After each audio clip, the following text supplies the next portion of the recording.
ओम शांति। हम बाबा के दिल तख्त नशीन बच्चे हैं।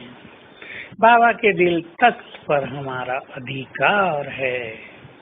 जो आत्माएं जितना लंबा समय इस दिल तख्त पर नशीन रहती हैं, वे उतना ही ज्यादा समय राज्य अधिकारी बनती हैं।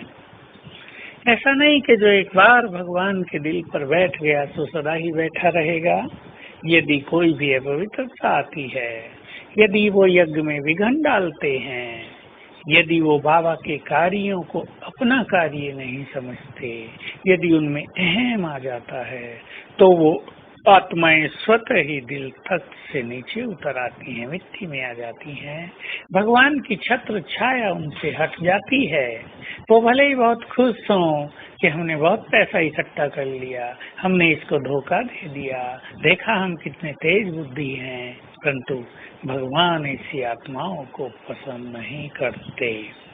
बाबा तो चाहते हैं मेरे हर बच्चे के चेहरे से और चलन से अर्थात स्थिति से सबको बाबा का साक्षात्कार हो, क्योंकि देवकुल की आत्माएं जिनमें देवत्व था, जिनमें पवित्रता थी, वो सब हमारी पवित्रता और देवत्व की ओर आकर्षित होकर ही बाबा के पास आएंगे।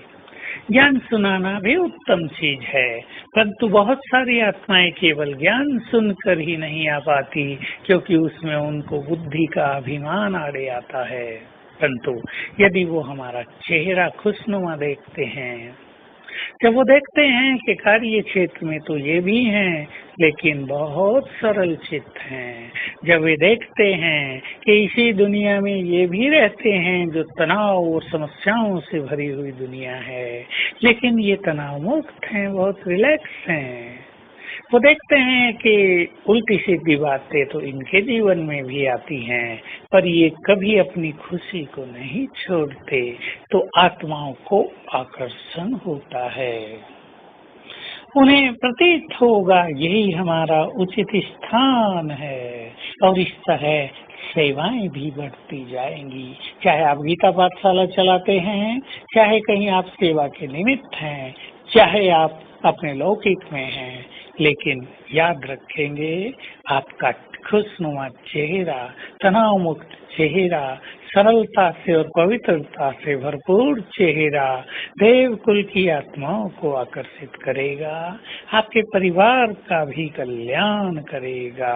परिवार की सभी समस्याओं का निदान, बच्चों की सभी उलझनों का निदान आपके श्रेष्ठ वाइब्रेशन से ही होंगे। ऐसे ही स्थिति, अपनी स्थिति को महान बनाकर रखना है। स्थिति माना स्वयं के स्वरूप में स्थित होना, स्थिति माना बाबा के साथ अपने धाम में स्थित होना, अपने निश्चय में स्थित रहना, स्थित प्रज्ञ होकर रहना, अर्थात बुद्धि को स्थिर रखना।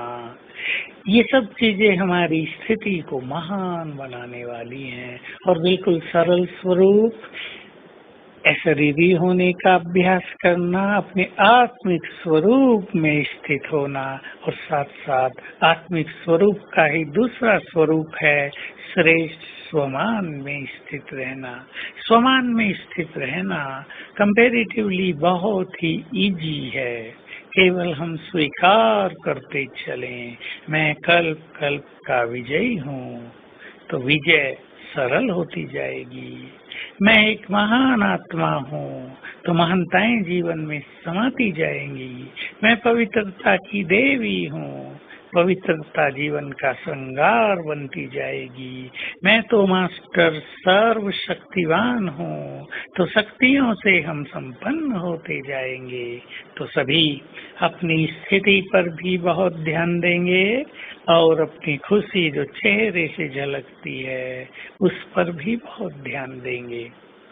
तो आइए आज सारा दिन हम अपने चेहरे को ऐसा दिव्य दर्पण बनाएं जिसमें भगवान दिखाई दे। इसके लिए बाबा का हर घंटे में एक बार आह्वान करेंगे।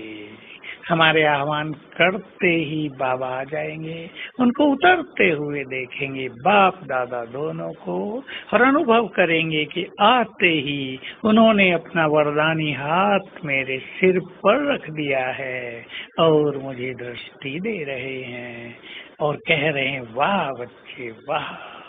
ओम शांति।